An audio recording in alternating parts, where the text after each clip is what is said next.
Hello guys, meet me again in my virtual class. My name is Idewo Made Bagus Kasumajaya. You can call me Mr. Made. Today we are going to learn about making statements scientifically. Jadi hari ini kita akan belajar cara membuat pernyataan yang scientific atau pernyataan scientific. Oke. Nah, untuk tujuan pembelajaran hari ini ya, seperti biasa, yang Bapak harapkan anak-anak bisa mengerti fungsi sosial, struktur, dan unsur kebangsaan dari pernyataan yang bersifat saintifik. Jadi, untuk apa sih tujuan kita belajar membuat pernyataan yang saintifik, dan gimana sih struktur dan kosakata unsur kebahasaannya itu? Nanti kita simak secara mendalam. Kemudian selain itu, teman-teman juga Bapak harapkan bisa mempraktekkan pernyataan saintifik itu untuk dijadikan dialog, baik dialog terstruktur dan dialog tidak terstruktur. Oke, next, lanjut saja. Untuk pengertiannya,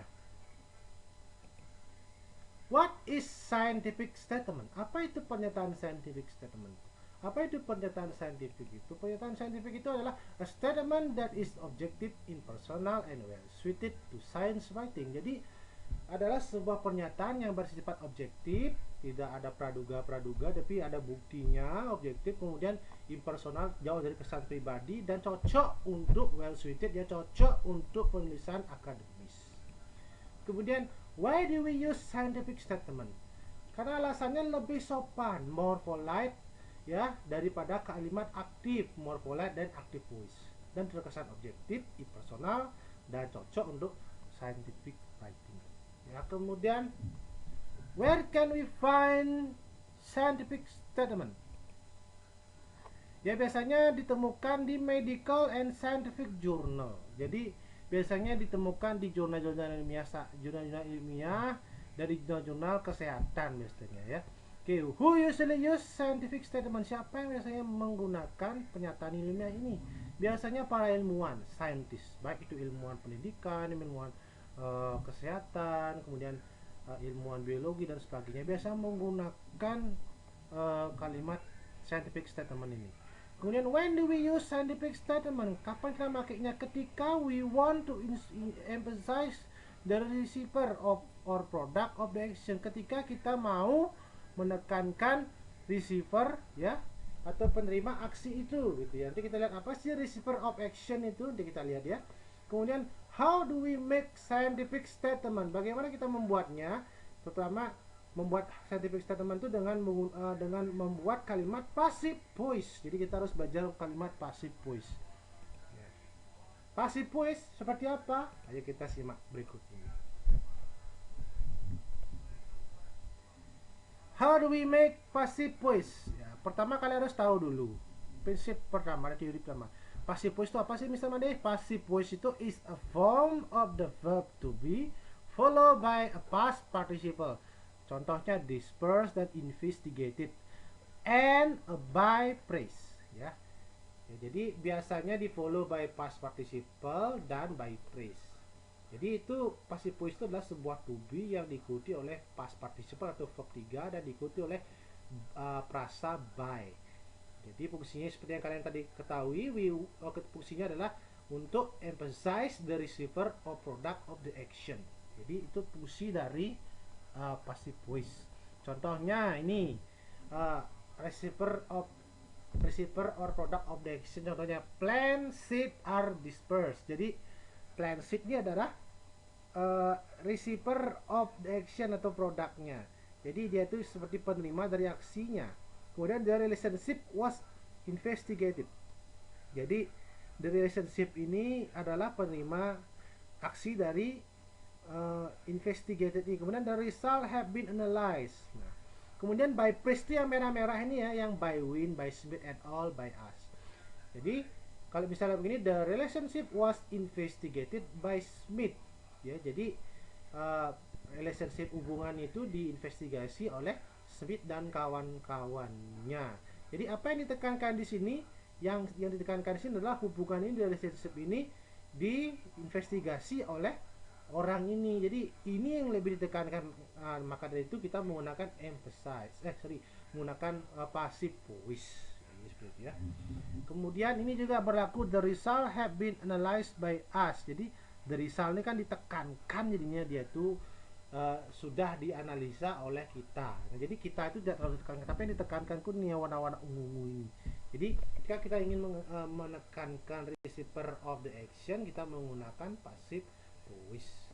Dan ingat lagi, by phrase, if the by phrase is omitted, the reader will not directly know who and what perform the action. Jadi kalau misalnya by phrase-nya dihilangkan, kita tidak tahu siapa sih yang melakukan aksi itu. Nah, jadi kita tidak tahu. Misalnya the result have been analyzed gitu dia. Ya, jadi kita nggak tahu siapa yang menganalisa hasilnya itu. Ya, karena yang menganalisa hasilnya itu kan dihilangi kalimatnya ini by us-nya ini. Jadi by us ini yang membuat yang memberi keterangan pelakunya siapa itu. Nah, jadi seperti itu tentang passive voice. Oke, lanjut. Nah, other tenses ya, bentuk lain dari passive voice ini bisa dijumpai di berbagai macam tenses. Ya, nanti sambilan kita belajar passive voice juga kita akan mereview semua tenses, karena semua tenses itu ada passive voice. Contohnya nih, simple present, ada kalimat aktif, ada kalimat pasif. Ya, contohnya aktifnya Rita writes a letter. Nah, dipasifkan jadi a letter is written by Rita. Jadi simple present. Nah, ini to be-nya ini bentuknya is. Nanti dia di simple past berubah ada jadi was ya, tapi tetap pakai verb 3 yang warna hijau-hijau ini verb 3 semua ini ya. Cuma to be-nya berbeda-beda dari simple past, present perfect, future sama model. Jadi kalau di sini di simple present ini pakai is, di sini simple past bentuk pasifnya berubah jadi was. Kalau di present perfect jadi has been. Kalau future jadi will be. Kalau modal jadi can be. Passive voice-nya seperti itu. Ada lagi apa? Ada. Ini silahkan dilihat dulu. Ya, ini present progressive. Ya, present progressive itu present continuous tense. Ya, dari contohnya Rita is writing a letter. Jadi a letter, jadi pasifnya is being written by Rita. Jadi di si being-nya is being. Jadi present progressive itu jadi is being. Kemudian ini jadi di si was being, had been, will have been untuk future 2-nya, future perfect-nya. Kemudian untuk conditional would be, conditional 2 would have been. Ya. Nanti bisa dilihat lagi ini ya tensesnya. Untuk bentuk passive voice dalam tenses yang berbagai macam ragamnya. Jadi bisa dilihat nanti lagi. Oke, lanjut saja. Cara buatnya gimana sih? Nanti Bapak akan kasih link download worksheet ini.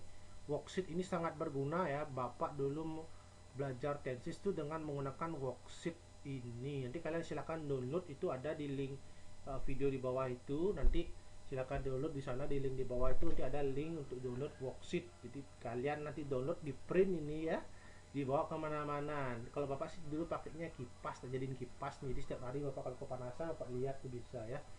Jadi ini tenses worksheet, ada past, ada present, dan future. Cara bacanya adalah ini: past simple, past continuous, past perfect continuous. Yang ini present simple. Kalau di sini present continuous, kemudian sini present perfect continuous. Nah, kalau ini future simple, future continuous, future perfect, dan ini future perfect continuous. Cara makainya gimana, Pak? Nah, Bapak akan makainya seperti ini. Misalnya Bapak mau fokus di belajar di past simple, Bapak akan buat kalimat untuk subjek I nomor 1 ini ya. Contohnya I sold ayam geprek. Ya, jadi artinya saya menjual ayam geprek. Jadi dipasifkan menjadi ayam geprek was sold by me. Jadi ayam geprek dijual oleh saya kemarin ya. Jadi diisi keterangan yesterday. Contoh kedua adalah I cook nasi kulit ya. Saya memasak nasi kulit. Kemudian nasi kulit was cooked by you. Nah, gitu ya. Kemudian yang ini ya, untuk yang tiga he bought meatball. Kemudian dipasifkan meatball was bought by him ya. Jadi tinggal diisi aja. Ini diikuti ini subjek verb 2. Verb 2 nya sell itu kan sold. Verb 2 nya cook itu cook pakai ed. Kalau verb 2 nya buy jadi bought, tinggal diikut gini aja. Habis itu diisi objek. Kemudian ini juga passive voice. ya. Ditulis di sini objeknya itu ya, kemudian diisi to be-nya, was atau were ya. Kemudian diisi verb 3-nya, kemudian diisi by phrase-nya. Jadi seperti itu. Nah, nanti kalau sudah diisi ini lanjut, bisa semua ini diisi sambil latihan. Dan percaya atau enggak, Bapak dulu menghabiskan waktu menghafalkan ini dengan percobaan 20 sampai 30 kali. Bapak fotokopi, Bapak ulang-ulang terus ya sampai menguasai. Tapi if you are smart enough, maybe you can master this one very well in 3 times or 5 times. Tapi Bapak dulu kebagian otaknya agak lola, jadi Bapak sampai 20 kali sampai 30 kali ya Bapak mengakui, tapi akhirnya Bapak bisa menguasainya. Oke, jadi begini cara menghafalkan tenses ya, dengan menggunakan tenses worksheet. Jadi cara belajar kalimat aktif dan pasif itu begini cara Bapak dulu, dengan di print di satu lembar sudah semua dapat tensesnya ya. Oke, lanjut. Nah, setelah kalian hafal, sekali lagi kalau sudah hafal semua tenses ini, teman-teman bisa lagi mengulangnya dengan membuat kalimat bebas di sini lengkap dengan adverb-nya. Adverb itu keterangan adverb of time, keterangan waktunya. Nah, contohnya Bapak akan tulis seperti ini, I saw ayam geprek yesterday. Nah, isi yesterday-nya, kemudian Bapak pasifkan, ayam geprek was sold by me yesterday. Kemudian he bought meatball yesterday. Kemudian meatball was sold by him yesterday. Jadi Bapak tambahin yesterday-nya ini aja. Jadi nanti kalau kalian sudah hafal, sekali lagi kalian bisa membuat kalimat bebas di sini dan bisa dilanjutkan untuk mengisi tenses lainnya, kolom tenses lainnya. Dan percaya atau tidak, Bapak juga menghabiskan waktu 20 sampai 30 kali pengulangan untuk menguasai semua ini. Okay, you can try to memorize and practice these tenses in this tenses worksheet. Just download it in the following link below ya, the videos. Jadi silahkan lihat saja, nanti ada link di video di bawah itu, dekat komen itu ada link untuk khusus download ini. Silahkan nanti di sana tenses worksheet-nya. Oke.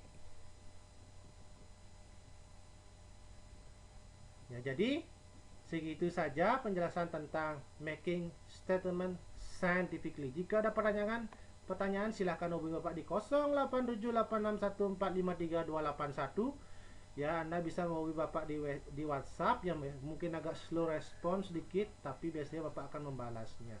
Thank you for listening my presentation. I do hope that you can enjoy the lessons from me. Thank you for watching. See you next occasion. Goodbye.